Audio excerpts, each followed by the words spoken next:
first of all, your reaction to Humza Yousaf's resignation. What went wrong? I'm very sorry that the First Minister has decided to step down.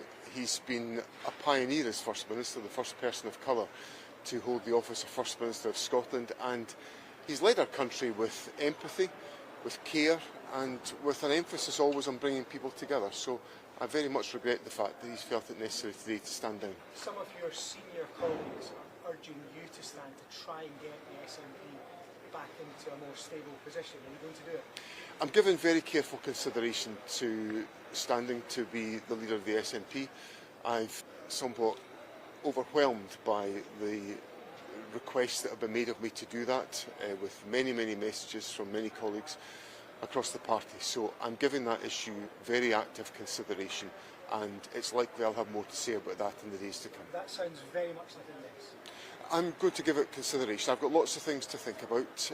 There's the whole question of my family, and I have to make sure that I do the right thing by my family. They're precious to me. I have to do the right thing by my party and by my country. So there's lots to be thought about, and I'll give all of that consideration in the days to come.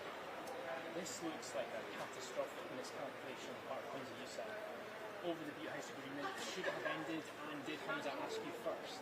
There was quite clearly strains within the Bute House agreement, and it's important that these issues are considered carefully and handled with care. And obviously I spent a large amount of my time in government doing exactly that in the past. So it's important that those are the values and the characteristics that are brought to how we deal with other political parties, and particularly now the SNP will be a minority government in the Scottish Parliament. It's important that there is an approach taken which ensures that we work carefully with all political parties in the Scottish Parliament. So that sounds like the Greens are still in it. Well, we've obviously got to, the Scottish Government in the years ahead is going to have to find agreement with people of other persuasions, because you can't pass a budget without a majority in Parliament. You can't pass a law without a majority in Parliament. So it's really important that we work with other political parties to make sure that we are in a position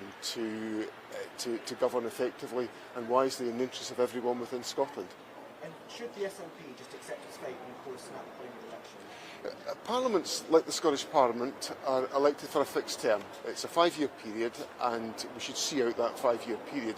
Yes, there's changes of personnel and leadership during that period, but the Parliament was elected for 5 years, and it should sit for 5 years. Mr. Swinney, just finally, last year's leadership election was pretty bruising. It was very personal. There were a lot of factional fights came out into the public. Do you think that will happen again? And where do you think the SNP should end up in the political spectrum by the end of this leadership contest? I've always believed that the right place for the Scottish National Party is as a moderate left-of-centre political party in the mainstream tradition of Scottish public opinion. You only ever win success if you're in line with the mainstream of public opinion in the country, and that's where I've always endeavoured to make sure the SNP was positioned, and I think that's where the SNP should be positioned in the future. Okay, thank you very much. Thank you.